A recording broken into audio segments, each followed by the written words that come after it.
Hello, and welcome to a new episode of Porsche Top 5. With more than 70 years of racing history, Porsche's past has been as colorful as successful. Today, we take a closer look at 5 of the most iconic liveries in Porsche motorsport history. And one car in particular has won nearly every race and worn nearly every livery, the 917. As we celebrate its 50th anniversary this year, what better way to start than with chassis number 1? Please welcome the Porsche 917-001. Finished just 2 days before the 1969 Geneva Motor Show, this new Group 4 race car was the first of 24 models to be finished by April in order to receive homologation approval. Chassis number 1 was just a presentation car and never raced in competitions. Although it had many colors in its past, the Porsche Museum restored it to its original green-white livery in 2019. Cutting-edge 3D technology was used to retain a huge amount of original parts while reconstructing the 917 for its 50th anniversary show, appropriately named Colors of Speed. For our top 4, we get into some butcher's business. The famous 917-20, called Dizao, is a unique version of the 917 from 1971. Legend says the brief was for a coupe with lower drag but identical downforce to be developed for Le Mans. The 917-20 is the meeting's result.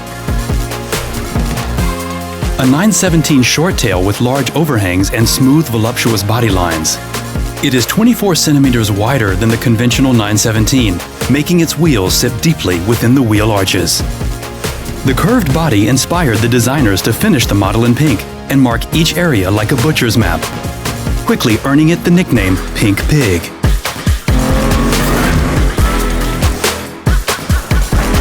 Although being the most photographed car at Le Mans in 1971, the team had to retire around 3 a.m. due to an accident.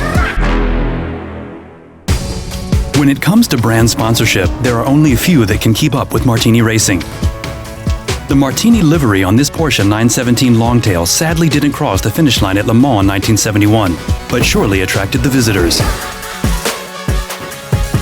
After an engine failure in 1970, they returned 1 year later after some intense wind tunnel testing.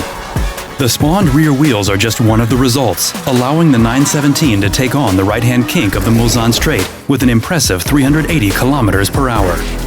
The livery changed too. The psychedelic look was replaced with Martini Racing's typical blue, red, and silver stripes.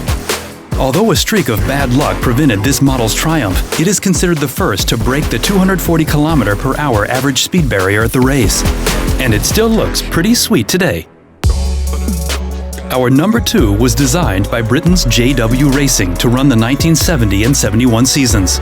The light blue and orange Golf livery and its unique short-tail styling make it one of the most famous race car designs of all time. After the same livery was used on another chassis in Steve McQueen's Le Mans film from 1971, it's pretty safe to say that it's the most famous 917 model out there. Thanks to that, the light blue and lightning orange has become more than just a color combination. It is so iconic today that you can easily refer to it as optical tuning. But there is one more car in our top 5, and it leads the ranking by setting a milestone in racing history and distinctive design. Our number 1 brought Porsche its first overall victory at Le Mans, the 917 in Austria Red. Porsche had been competing in motorsports since day 1, but they were still seeking an overall victory at the prestigious race in France. Driven by Richard Atwood and Hans Hermann, this 917 dominated the 24 hours in 1970.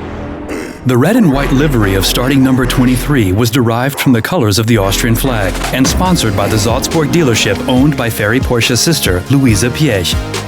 As it happened, her son Ferdinand was head of construction at Porsche at the time and in charge of nothing less than the 917 project itself. Every livery tells a story, and it's great to see them on these racing legends. If you, like us, can't get enough of them, just take a screenshot of your favorite livery and share it with us on Instagram using hashtag Porsche Top 5. With these colorful impressions, we wish you a happy holiday.